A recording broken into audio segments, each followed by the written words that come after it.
मुंशी प्रेमचंद जी की एक कहानी सुना रही हूँ, सुहाग की साड़ी।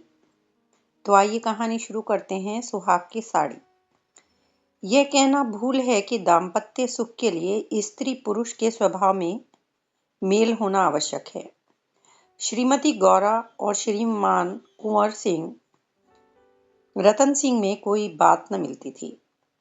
गौरा उदार थी और रतन सिंह कौड़ी कौड़ी को दांतों से पकड़ते थे। वह हंसमुख थी, रतन सिंह चिंताशील थे। वह कुल की मर्यादा पर जान देती थी, रतन सिंह इसे आडंबर समझते थे। उनके सामाजिक व्यवहार और विचार में भी घोर अंतर था। यहाँ उदारता की बाजी रतन सिंह के हाथ थी। गोरा को सहभोज से आपत्ति थी, विधवा विवाह से घृणा और अछूतों के प्रश्न से विरोध। रतन सिंह इन सभी व्यवस्थाओं के अनुमोदक थे। राजनीतिक विषयों में यह विभिन्नता और भी जटिल थी। गौरा वर्तमान स्थिति को अटल, अमर, अपरिहार्य समझती थी। इसीलिए वह नरम गरम कांग्रेस, स्वराज्य, होम रूल सभी से विरक्त थी। कहती, ये मुट्ठी भर पढ़े लिखे आदमी क्या बना लेंगे, चने कहीं भाड़ फोड़ सकते हैं। रतन सिंह पक्के आशावादी थे, राजनीतिक सभा की पहली पंक्तियों में बैठने वाले, कर्म क्षेत्र में सबसे पहले कदम उठाने वाले, स्वदेश व्रतधारी और बहिष्कार के पूरे अनुयायी। इतनी विषमता के होने पर भी उनका दाम्पत्य जीवन सुखमय था। कभी कभी उनमें मतभेद अवश्य हो जाता था, पर वे समीर के झोंके थे जो स्थिर जल को हल्की हल्की लहरों से आभूषित कर देते हैं। वे प्रचंड झोंके नहीं जिनसे सागर विप्लव क्षेत्र बन जाए। थोड़ी सी सादिच्छा सारी विषमताओं और मतभेदों का प्रतिकार कर देती थी। विदेशी कपड़ों की होलियां जलाई जा रही थी। स्वयंसेवकों के जत्थे भिखारियों की भांति द्वारों पर खड़े हो कर विलायती कपड़ों की भिक्षा मांगते थे, और ऐसा कदाचित ही कोई द्वार था जहां उन्हें निराश होना पड़ता था। खद्दर और गाढ़े के दिन फिर गए थे। नयन सुख नयन दुख, मलमल तंजेब तनबेद हो गए थे।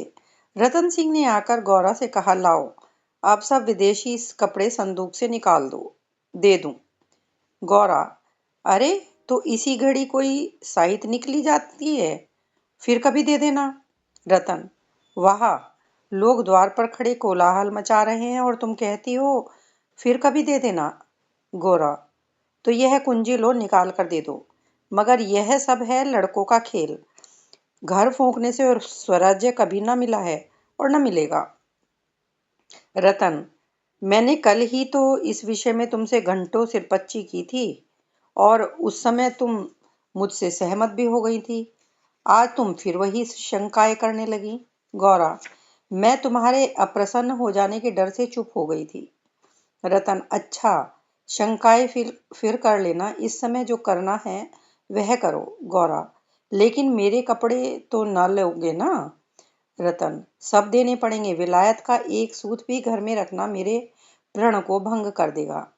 इतने में राम टहल साइस ने बाहर से पुकारा, सरकार, लोग जल्दी मचा रहे हैं, कहते हैं अभी कई मोहल्ला का चक्कर लगाना है। कोई घाड़े का टुकड़ा हो तो मुझे भी मिल जाए। मैंने भी अपने कपड़े दे दिए। केसर मेहरी कपड़ों की एक गठरी लेकर बाहर जाती हुई दिखाई दी। रतन सिंह ने पूछा, क्या तुम भी अपने कपड़े देने जाती हो? केसर ने लजाते हुए कहा, हाँ सरकार, जब देश छोड़ रहा है तो मैं कैसे पहनूं?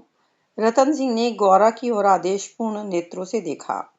अब वह विलंब न कर सकी। लज्जा से सिर झुकाए संदूक खोलकर कपड़े निकालने लगी। एक संदूक खाली हो गया तो उसने दूसरा संदूक खोला। सबसे ऊपर एक सुंदर रेशमी सूट रखा हुआ था, जो कुंवर साहब ने किसी अंग्रेजी कारखाने से सिलाया था। गौरा ने पूछा, क्या सूट भी निकाल दूं? रतन, हाँ हाँ, इसे किस दिन के लिए रखोगी? गौरा, यदि मैं यह जानती कि इतनी जल्दी हवा बदलेगी तो कभी यह सूट न बनवाने देती। सारे रुपए खून हो गए। रतन सिंह ने कुछ उत्तर न दिया। तब गौरा ने अपना संदूक खोला और जलन के मारे सारे स्वदेशी विदेशी सभी कपड़े निकाल निकाल कर फेंकने लगी। वह आवेश प्रवाह में आ गई। उनमें कितनी ही बहुमूल्य फैंसी जैकेट और साड़ियां थी जिन्हें किसी समय पहनकर वह फूली न समाती थी। बाज साड़ियों के लिए तो उसने रतन सिंह से बार बार तकाजे करने पड़े थे, पर इस समय सबकी सब आंखों में खटक रही थी। रतन सिंह उसके भावों को ताड़ रहे थे। स्वदेशी कपड़ों का निकाला जाना उसे अखर रहा था, पर इस समय चुप रहने में ही कुशल समझते थे। तिस पर भी दो एक बार वाद विवाद की नौबत आ ही गई। एक बनारसी साड़ी के लिए तो वह झगड़ बैठे। उसे गौरा के हाथों से छीन लेना चाहा, पर गौरा ने एक न मानी, निकाल ही फेंका। सहसा संदूक में से एक केसरिया रंग की तंजेब की साड़ी निकल आई, जिस पर पक्के आंचल और पल्ले टके हुए थे। गौरा ने उसे जल्दी से लेकर अपनी गोद में छिपा लिया। रतन सिंह ने पूछा, कैसी साड़ी है? गौरा, कुछ नहीं, तंजेब की साड़ी है, आंचल पक्का है। रतन, तंजेब की है तब तो जरूर ही विलायती होगी, उसे अलग क्यों रख लिया? क्या वह बनारसी साड़ियों से अच्छी है? गौरा, अच्छी तो नहीं है, पर मैं इसे न दूंगी। रतन, वहां विलायती चीज को मैं रखने न दूंगा, लाओ इधर। गौरा, नहीं, मेरी खातिर से इसे रहने दें। रतन, तुमने मेरी खातिर से एक भी चीज न रखी, मैं क्यों तुम्हारी खातिर करूं? गौरा, पैरों पड़ती हूँ, जिद न करो। रतन, स्वदेशी साड़ियों में से जो चाहे रख लो, लेकिन इस विलायती चीज को मैं न रखने दूंगा। इसी कपड़े की बदौलत हम गुलाम बने, यह गुलामी का दाग मैं अब नहीं रख सकता, लाओ इधर। गौरा, मैं इसे न दूंगी, एक बार नहीं 1000 बार कहती हूँ, मैं न दूंगी। रतन, मैं इसे लेकर छोड़ूंगा, इस गुलामी के पटके को, इस दासत्व के बंधन को किस तरह न रखूंगा? गौरा, नाहक जिद करते हो। रतन, आखिर तुमको इससे इतना प्रेम क्यों है? गौरा, तुम तो बाल की खाल निकालने लगते हो, इतने कपड़े थोड़े हैं, एक साड़ी रख ली तो क्या? रतन, तुमने अभी तक इन होलियों का आशय ही नहीं समझा। गौरा, खूब समझती हूँ, सब ढोंग है, 4 दिन में जोश ठंडा पड़ जाएगा। रतन, तुम केवल इतना बतला दो कि यह साड़ी तुम्हें क्यों इतनी प्यारी है, तो शायद मैं मान जाऊं। गौरा, यह मेरी सुहाग की साड़ी है। रतन, जरा देर सोचकर, तब तो मैं इसे कभी न रखूंगा। मैं विदेशी वस्त्र को यह शुभ स्थान नहीं दे सकता। इस पवित्र संस्कार का यह अपवित्र स्मृति चिन्ह घर में नहीं रख सकता। मैं इसे सबसे पहली होली की भेंट करूंगा। लोग कितने हतबुद्धि हो गए थे कि ऐसे शुभ कार्यों में भी विदेशी वस्तुओं का व्यवहार करने में संकोच न करते थे। मैं इसे अवश्य होली में दूंगा। गौरा, कैसा असुगुन मुंह से निकालते हो?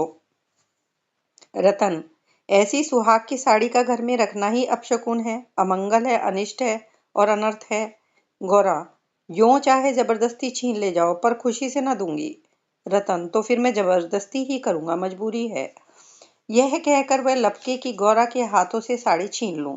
गौरा ने उसे मजबूती से पकड़ लिया और रतन की ओर कातर नेत्रों से देखकर कहा, तुम्हें मेरे सिर की कसम। केसर मेहरी बोली, बहू जी की इच्छा है तो रहने दीजिए। रतन के बढ़े हुए हाथ रुक गए, मुख मलिन हो गया, उदास होकर बोले, मुझे अपना व्रत तोड़ना पड़ेगा, प्रतिज्ञा पत्र पर झूठे हस्ताक्षर करने पड़ेंगे। खैर, यही सही। शाम हो गई थी। द्वार पर स्वयं सेवक जन शोर मचा रहे थे, कुंवर साहब जल्दी आइए, श्रीमती जी से कह दीजिए हमारी प्रार्थना स्वीकार करें, बहुत देर हो रही है। उधर रतन सिंह असमंजस में पड़े हुए थे कि प्रतिज्ञा पत्र पर कैसे हस्ताक्षर करूं।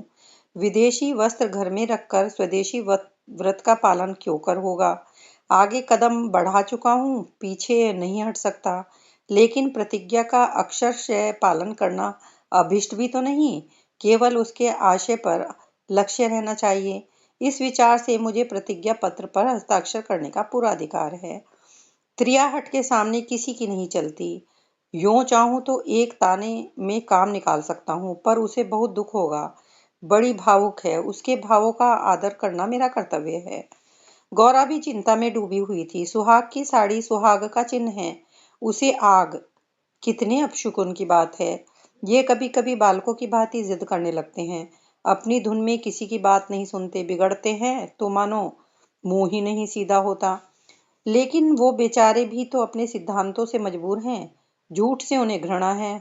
प्रतिज्ञा पत्र पर झूठी स्वीकृति लिखनी पड़ेगी। उनकी आत्मा को बड़ा दुख होगा, घोर धर्म संकट में पड़े होंगे। यह भी तो नहीं हो सकता कि सारे शहर में स्वदेशी अनुरागियों के सिरमौर बनकर उस प्रतिज्ञा पत्र पर हस्ताक्षर करने से आनाकानी करें। कहीं मुंह दिखाने की जगह न रहेगी। लोग समझेंगे बना हुआ है, पर शकुन की चीज कैसे दूं। इतने में उसने राम टहल साइस को सिर पर कपड़ों का गट्ठर लिए बाहर जाते देखा। केसर मेहरी भी एक गट्ठर सिर पर रखे हुए थी। पीछे पीछे रतन सिंह हाथ में प्रतिज्ञा पत्र लिए जा रहे थे। उनके चेहरे पर ग्लानि की झलक थी, जैसे कोई सच्चा आदमी झूठी गवाही देने जा रहा हो। गौरा को देखकर उन्होंने आंखें फेर ली और चाहा कि उसकी निगाहें बचाकर निकल जाऊं। गौरा को ऐसा जान पड़ा कि उनकी आंखें डबडबाई हुई हैं। वह रोककर बोली, जरा सुनते जाओ रतन, जाने दो, दिक न करो, लोग बाहर खड़े हैं। उन्होंने चाहा कि पत्र को छिपा लूं, पर गौरा ने उसे उनके हाथ से छीन लिया। उसे गौर से पढ़ा और एक क्षण चिंता मग्न रहने के बाद बोली, वह साड़ी भी लेते जाओ। रतन, रहने दो, अब तो मैंने झूठ लिख ही दिया। गौरा, मैं क्या जानती थी कि तुम ऐसी कड़ी प्रतिज्ञा कर रहे हो। रतन, यह तो मैं तुमसे पहले कह चुका था। गौरा, मेरी भूल थी, क्षमा कर दो और इसे लेते जाओ। रतन, जब तुम इसे देना अशुकुन समझती हो तो रहने दो। तुम्हारी खातिर थोड़ा सा झूठ बोलने में मुझे कोई आपत्ति नहीं है। गौरा, नहीं, लेते जाओ। अमंगल के भय से तुम्हारी आत्मा का हनन नहीं करना चाहती। यह कहकर उसने सुहाग की साड़ी उठाकर पति के हाथों में रख दी। रतन ने देखा गौरा के चेहरे पर एक रंग आता है, एक जाता है, जैसे कोई रोगी अंतरस्थ विषम वेदना को दबाने की चेष्टा कर रहा हो। उन्हें अपनी अहृदयता पर लज्जा आई। हाँ, केवल अपने सिद्धांत की रक्षा के लिए, अपनी आत्मा के सम्मान के लिए मैं इस देवी के भावों का वध कर रहा हूँ। यह अत्याचार है। साड़ी गौरा को देकर बोले, तुम इसे रख लो, मैं प्रतिज्ञा पत्र को फाड़े डालता हूँ। गौरा ने दृढ़ता से कहा, तुम न ले जाओगे तो मैं खुद ले जाकर दे आऊंगी। रतन सिंह विवश हो गए, साड़ी ली और बाहर चले आए। उसी दिन से गौरा के हृदय पर एक बोझ सा रहने लगा। वह दिन बहलाने के लिए नाना उपाय करती, जलसों में भाग लेती, सैर करने जाती, मनोरंजक पुस्तकें पढ़ती, यहाँ तक कि कई बार नियम के विरुद्ध थिएटरों में भी गई। किसी प्रकार अमंगल कल्पना को शांत करना चाहती थी, पर यह आशंका का मेघमंडल की भांति उसके हृदय पर छाया रहता था। जब एक महीना पूरा गुजर गया और उसकी मानसिक वेदना दिनों दिन बढ़ती ही गई, तो कुंवर साहब ने उसे कुछ दिन के लिए अपने इलाके पर ले जाने का निश्चय किया। उसका मन उन्हें उनके आदर्श प्रेम या नित्य तिरस्कार किया करता था। वह अक्सर देहातों में प्रचार का काम करने जाया करते थे, पर अब अपने गांवों से बाहर न जाते, या जाते तो संध्या तक जरूर लौट आते। उनकी एक दिन की देर, उनका साधारण सिर दर्द और जुकाम उसे अव्यवस्थित कर देते थे। वह बहुधा बुरे स्वप्न देखा करती। किसी अनिष्ट के काल्पनिक अस्तित्व की छाया उसे अपने चारों ओर मंडराती हुई प्रतीत होती थी। वह तो देहात में पड़ी हुई आशंकाओं की कठपुतली बनी हुई थी। इधर उसकी सुहाग की साड़ी स्वदेश प्रेम की वेदी पर भस्म होकर रिद्धि प्रदायिनी भभूत बनी हुई थी। दूसरे महीने के अंत में रतन सिंह उसे लेकर लौट आए। गौरा को वापस आए 3-4 दिन हो चुके थे, पर असबाब को संभालने और नियत स्थान पर रखने में वह इतनी व्यस्त रही कि घर से बाहर न निकल सकी थी। कारण यह था कि केसर मेहरी उसके जाने के दूसरे ही दिन छोड़कर चली गई थी और अभी उतनी चतुर दूसरी मेहरी नहीं मिली थी। कुंवर साहब का साइस राम टहल भी छोड़ गया था। बेचारे कोचवान को साइंस का भी काम करना पड़ता था। संध्या का समय था। गौरा बरामदे में बैठी आकाश की ओर एकटक होकर ताक रही थी। चिंताग्रस्त प्राणियों का एकमात्र यही अवलंब है। सहसा रतन सिंह ने आकर कहा, चलो आज तुम्हें स्वदेशी बाजार की सैर करा लावें। यह मेरा प्रस्ताव ही था, पर 4 दिन यहाँ आए हो गए, उधर जाने का अवकाश ही न मिला। गौरा, मेरा तो जाने को जी नहीं करता, यहीं पर बैठकर कुछ बातें करो। रतन, नहीं, चलो देख आवें, 1 घंटे में लौट आवेंगे। अंत में गौरा राजी हो गई। इधर महीनों से बाहर न निकली थी, आज उसे चारों तरफ एक विचित्र शोभा दिखाई दी। बाजार कभी इतने रौनक पर न थे। वह स्वदेशी बाजार में पहुंची तो जुलाहों और कोरियों को अपनी अपनी दुकानें सजाए बैठे देखा। सहसा एक वृद्ध कोरी ने आकर रतन सिंह को सलाम किया। रतन सिंह चौंक कर बोले, राम टहल, तुम अब यहाँ कहाँ हो? राम टहल का चेहरा श्री संपन्न था। उसके अंग अंग से आत्मसम्मान की आभा झलक रही थी। आंखों में गौरव ज्योति थी। रतन सिंह को कभी अनुमान न हुआ था कि अस्तबल साफ करने वाला बुढ़ा राम टहल इतना सौम्य, इतना भद्र पुरुष है। वह बोला, सरकार, अब तो अपना कारोबार करता हूँ। जब से आपकी गुलामी छोड़ी तब से अपने काम में लग गया। आप लोगों की निगाह हम गरीबों पर हो गई, हमारा भी गुजर हो रहा है। नहीं तो आप जानते ही हैं कि किस हालत में पड़ा हुआ था। जात का कोरी हूँ, पर पापी पेट के लिए चमार बन गया था। रतन, तो भाई अब तुम मीठा मुंह कराओ। यह बाजार लगाने की मेरी ही सलाह थी, बिक्री तो अच्छी होती है। राम टहल, हाँ सरकार, आजकल खूब बिक्री हो रही है। माल हाथों हाथ उड़ जाता है। यहाँ बैठे हुए 1 महीना हो गया है, पर आपकी कृपा से लोगों के 4 पैसे थे, वे बेबाक हो गए। भगवान की दया से रूखा सूखा भोजन भी दोनों समय मिल जाता है, और क्या चाहिए। मालकिन की सुहाग की साड़ी का होली में आना कहिए और बाजार का चमकना कहिए। लोगों ने कहा, जब इतने बड़े आदमी होकर ऐसे शकुन की चीज की परवाह नहीं करते तो फिर हम विदेशी कपड़े क्यों रखें। जिस दिन होली जली है उसके 2-3 दिन पहले ही सरकार इलाके पर चले गए थे। उसके पहले भी सरकार कई दिनों तक घर से बहुत कम निकलते थे। मैं तो यही कहूंगा कि यह सारी माया उसी सुहाग की साड़ी की है। इतने में एक अधेड़ स्त्री गौरा के सामने आकर बोली, बहू जी, मुझे भूल तो नहीं गई। गोरा ने सिर उठाया तो सामने केसर मेहरी खड़ी थी। वह सुंदर साड़ी पहने हुए थी। हाथ पांव में मामूली गहने भी थे। चेहरा खिला हुआ था। स्वाधीन जीवन का गौरव एक एक भाव से प्रस्फुटित हो रहा था। गौरा ने कहा, इतनी जल्दी भूल जाऊंगी, अब कहाँ हो? हमें लौटना भी न दिया, बीच में ही उड़ भागी। केसर, क्या करूं सरकार, अपना काम चलते देखकर सब्र न हो सका। जब तक रोजगार चलता था तब तक लाचारी थी। जब तक रोजगार ना चलता था तब तक लाचारी थी। पेट के लिए सेवा टहल, कर्म कुकर्म सभी करना पड़ता था।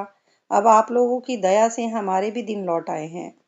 अब दूसरा काम नहीं किया जाता। अगर बाजार का यही रंग रहा तो अपनी कमाई खाए न चुकेगी।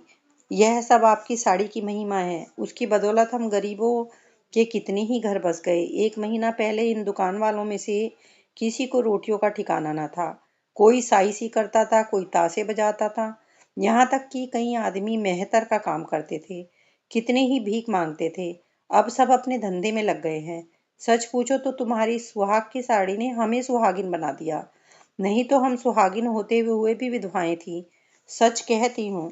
सैकड़ों जबानों से नित्य यही दुआ निकलती है कि आपका सुहाग अमर हो, जिसने हमारी रांड जात को सुहाग दान दिया। रतन सिंह एक दुकान पर बैठकर कुछ कपड़े देखने लगे। गौरा का भावुक हृदय आनंद से पुलकित हो रहा था। उसकी सारी अमंगल कल्पनाएं स्वप्नवत विच्छिन्न होती जाती थीं। आंखें सजल हो गई थीं और सुहाग की देवी अश्रु संचित नेत्रों के सामने खड़ी आंचल फैलाकर उसे आशीर्वाद दे रही थी। उसने रतन सिंह को भक्तिपूर्ण भाव से देखकर कहा, मेरे लिए भी एक साड़ी ले लो। जब गौरा यहाँ से चली तो सड़क की बिजलियां जल चुकी थी। सड़कों पर खूब प्रकाश था। उसका हृदय भी आनंद के प्रकाश में जगमगा रहा था। रतन सिंह ने पूछा, सीधे घर चलूं? गौरा, नहीं, छावनी की तरफ होते चलो। रतन, बाजार खूब सजा हुआ था। गौरा, यह जमीन लेकर एक स्थायी बाजार बनवा दो। स्वदेशी कपड़ों की दुकानें हों और किसी से किराया न लिया जाए। रतन, बहुत खर्च पड़ेगा। गौरा, मकान बेच दो, रुपए ही रुपए हो जाएंगे। रतन, और रहें पेड़ तले? गौरा, नहीं, गांव वाले मकान में। रतन, सोचूंगा। गौरा, जरा देर में। इलाके भर में खूब कपास की खेती करवाओ। जो कपास बोए उसकी बेगार माफ कर दो। रतन, हाँ, तदबीर अच्छी है, दूनी उपज हो जाएगी। गौरा कुछ देर सोचने के बाद, लकड़ी बिना दाम दो तो कैसा हो, जो चाहे चरखे बनवाने के लिए काट ले जाए। रतन, लूट मच जाएगी। गौरा, ऐसी बेईमानी कोई न करेगा। जब उसने साड़ी से जब उसने गाड़ी से उतरकर घर में कदम रखा तो चित्त शुभ कल्पनाओं से प्रफुल्लित हो रहा था, मानो कोई बछड़ा खूंटे से छूटकर किलोले कर रहा हो।